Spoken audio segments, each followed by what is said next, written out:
Coralie Bouisset, les carnets santé, soyez la bienvenue une nouvelle fois sur ce plateau. Comme chaque dimanche, on ne perd pas les bonnes habitudes et on prend soin de vous qui nous regardez à la maison. La grippe est là, la grippe s'accroche. Et il y a peut-être. Et je ne l'ai pas. La grippe est là. Touche du bois. Eh oui, contrairement à ce que dit Thierry, je ne suis jamais malade. Exactement. Mais c'est vrai en plus. Ben oui, En fait, vous anticipez le fait de. c'est ça. Ouais, Moi, je pas mal. préviens.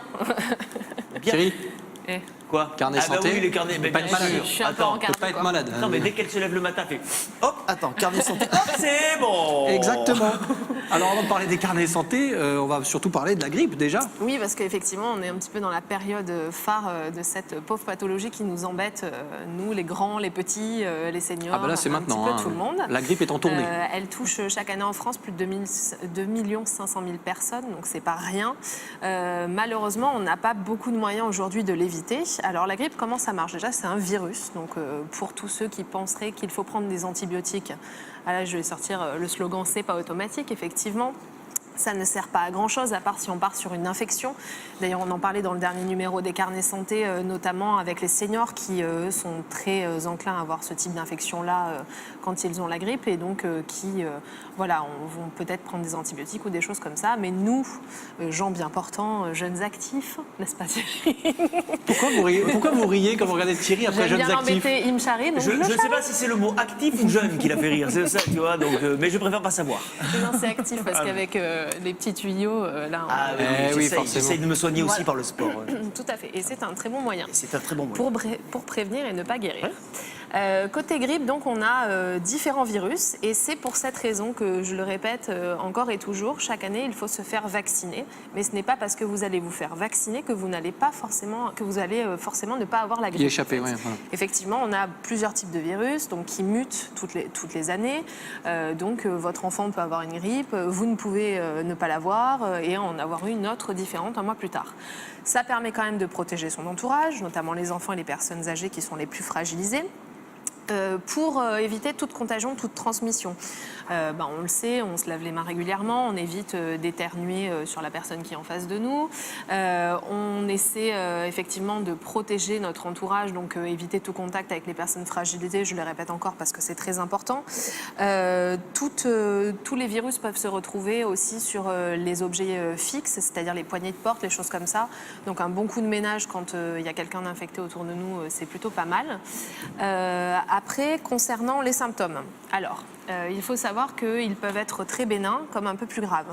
On peut avoir une fièvre qui apparaît du jour au lendemain, sans autres symptômes particuliers, ou on peut avoir des symptômes associés, type problème digestif, une toux plutôt sèche, un mal de gorge. Voilà. Donc parfois, les plus petites grippes sont tout simplement, ressemblent tout simplement à des simples rhumes en fait, et parfois les grosses grippes peuvent aller jusqu'à une hospitalisation et même un décès pour les personnes les plus fragilisées. C'est pour ça qu'il faut faire très attention.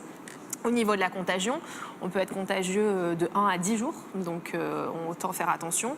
Et les symptômes eux, peuvent durer encore 2 semaines après les 5 jours des phases les plus importantes de la grippe. Donc autant vous dire que si vous êtes malheureusement contaminé par la grippe, voilà, il faut faire très attention pendant un long moment. Il faut être patient. Voilà. Alors, côté traitement, donc pour le coup, là, on est un peu embêté parce qu'il n'y a pas grand-chose à faire malheureusement. Donc, comme je le disais, les antibiotiques, c'est pas forcément utile, à part Est-ce s'il qu'on y a a des une infection. petits remèdes de Attendez, grand-mère, comme on les appelle? j'arrive. Bah oui. Alors là, on va reprendre un petit peu tout le côté détox dont on avait parlé début janvier. Par exemple, boire beaucoup, c'est très important. Notamment si vous êtes encombré, que vous avez des sécrétions, ça va permettre de les fluidifier. Oui, on boit de l'eau, c'est mieux. Un humidificateur d'air, ça peut aider aussi. Pour combattre les problèmes au niveau rhinaux, on va bien se nettoyer le nez, etc., avec un sérum physiologique notamment. Et il ne faut pas hésiter à dormir. Franchement, dormez, quoi. Ça, je sais. Si on y Ça, arrive. j'y arrive. Oui, Ça, j'y Si on arrive. y arrive, non, mais bien sûr. juste une petite parenthèse, j'ai un ami récemment qui a une grosse grippe, il lui était impossible de dormir à cause des courbatures. Effectivement, ça Voilà. fait très mal. Donc là, on s'oriente vers le paracétamol ou l'ibuprofène, ça peut aider. Mais par contre, on essaie un maximum de se reposer, même se mettre sur le canapé, rester allongé, et éviter tout effort, au moins pendant les 4 premiers jours, pour essayer de récupérer un maximum.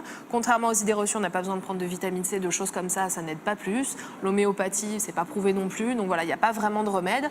Mis à part un bon grog, ça peut toujours être sympa. Voilà. C'est dans la tête tout ça. Et la tête, on y revient justement avec Laetitia dans quelques secondes. Donc on l'a bien compris, ça peut durer longtemps. On peut commencer à trouver des petites solutions pour apaiser tout ça. Mais voilà, il faut être très patient et très vigilant surtout. Effectivement. Et ne pas hésiter à se faire vacciner tout de même. Exactement. Si vous souhaitez avoir encore un petit peu plus de conseils, parce que forcément dans la grande émission ça passe très vite, eh bien Coralie Bouisset, c'est bien évidemment les carnets santé et le site internet lescarnetssanté.fr. N'est-ce pas ma chère Coralie? Merci beaucoup. Merci à vous. Pour toutes ces informations santé. Nous on continue de parler avec Laetitia Maconi, notre psychoanalyste clinicienne.